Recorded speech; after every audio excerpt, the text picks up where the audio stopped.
Parce que ces personnes-là se sont acharnées à plusieurs pendant des semaines sur Sarah.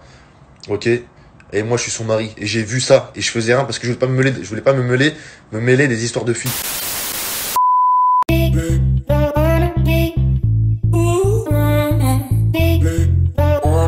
Salut à toutes et à tous, j'espère que vous allez tous très bien et que vous êtes en train de passer une excellente journée.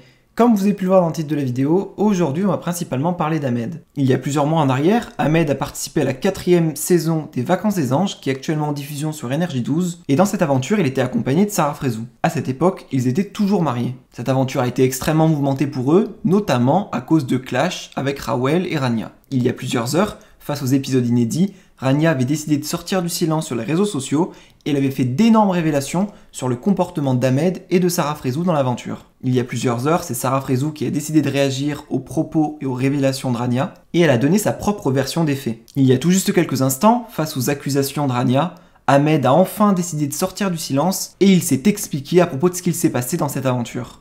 Je vous laisse sans plus attendre avec toutes les explications d'Ahmed et n'hésitez surtout pas à réagir en commentaire. J'espère que vous allez bien. Je viens de me réveiller il n'y a pas très longtemps. Bon, je suis obligé de parler là parce que ça fait quelques jours. J'entends Ahmed, il essaie de mettre un Ahmed, il essaie d'être violent avec quelqu'un. Ahmed, il est violent. Déjà, je vais vous dire une chose. J'aurais voulu mettre un. Est-ce que vous croyez que quelqu'un aurait pu m'arrêter? Parce que disant, j'étais en face de la personne, j'ai voulu mettre un et ceci, cela, cela. Moi, j'ai jamais été une femme de ma vie. J'ai jamais été une femme de ma vie. J'ai jamais levé la main sur une femme de ma vie. C'est pas aujourd'hui que je dois le faire. Donc au bout d'un moment, je comprends que vous voulez faire votre buzz, vous êtes là tous les jours vous êtes là, 18h, 17h pile, devant la télé, à attendre les épisodes pour raconter vos vies. Je comprends que vous voulez faire votre buzz, mais au bout d'un moment, il faut arrêter de mentir.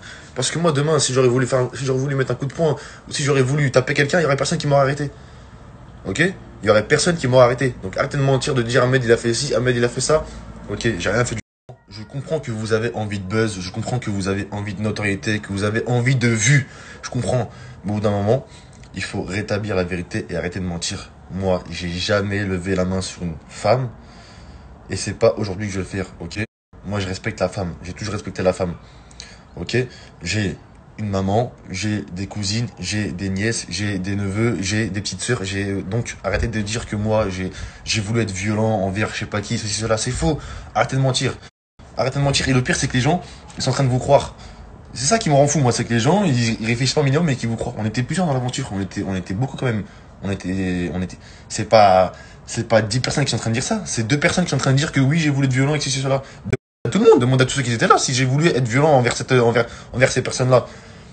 Frère, je suis obligé de parler. D'habitude, moi, je parle pas. Je suis pas un mec qui raconte ma vie, qui rentre dans vos histoires de merde, là. Mais là, faut arrêter de me faire passer pour quelqu'un que je suis pas. Les amis, c'était juste pour vous dire et pour vous rétablir la vérité, s'il vous plaît, arrêtez de croire tout ce qu'on vous dit sur les réseaux. Les gens, ils sont tellement fous qu'ils sont prêts à inventer n'importe quoi juste pour faire des vues, pour faire du buzz et avoir de la notoriété. Donc voilà, à la base, je suis pas un mec qui me justifie sur tout. Vous voyez, moi, je me justifie jamais. Tout ce qu'on dit sur moi, je me justifie jamais parce que je m'en fous, je sais qui je suis et les vrais savent qui je suis. Voilà. Et il n'y a que les haineux, ceux qui m'aiment pas et ceux qui sont jaloux de moi, qui croiront ces personnes-là, ou que même s'ils savent que c'est faux, ils les croiront. Voilà. Juste pour m'abattre, me mettre sous terre. Donc s'il vous plaît, ne croyez pas tout ce qu'on vous dit et demandez, cherchez, et essayez de demander aux gens qui étaient là, qui étaient avec nous, qui ont fait l'aventure, et vous allez voir si moi, j'ai voulu être violent envers ces gens-là. C'est tout.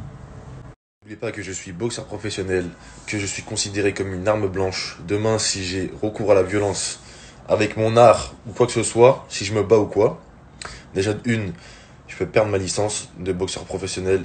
Ça peut aller très très loin, je peux aller en justice, je peux aller en prison. Donc réfléchissez un peu s'il vous plaît, réfléchissez. J'ai pas envie de perdre ma licence de boxe, j'ai pas envie d'aller en prison, j'ai pas envie d'avoir des problèmes avec la justice. Donc s'il vous plaît, avant de parler et avant de croire tout ce qu'on vous dit, allez chercher, réfléchissez, demandez aux gens qui étaient là. Et après, vous pourrez venir me voir et dire à un mec ceci, cela, ok? Parce que j'ai jamais levé la main sur une femme et c'est pas aujourd'hui que je vais le faire. Pourtant, j'aurais pu péter des câbles de ouf, hein, parce que ces personnes-là se sont acharnées à plusieurs pendant des semaines sur Sarah, ok? Et moi, je suis son mari et j'ai vu ça et je faisais rien parce que je voulais pas me mêler des histoires de filles. Vous savez pas tout, vous. Sarah, elle était toute seule. Sarah, elle était toute seule contre ces personnes-là. Toute seule. Et toute la journée, ça braillait, ça cherchait, ça braillait. Et moi, j'étais là, j'étais spectateur de tout ça et je pouvais rien faire. Moi, j'étais là, son mari, et je pouvais rien faire. Je regardais ce qui se passait, je regardais ces personnes-là s'acharner sur elle. Elle était toute seule. Heureusement que c'est une personne qui est forte, qui est solide, hein. Et je pouvais rien faire parce que je voulais pas me mêler des histoires de filles. C'est tout.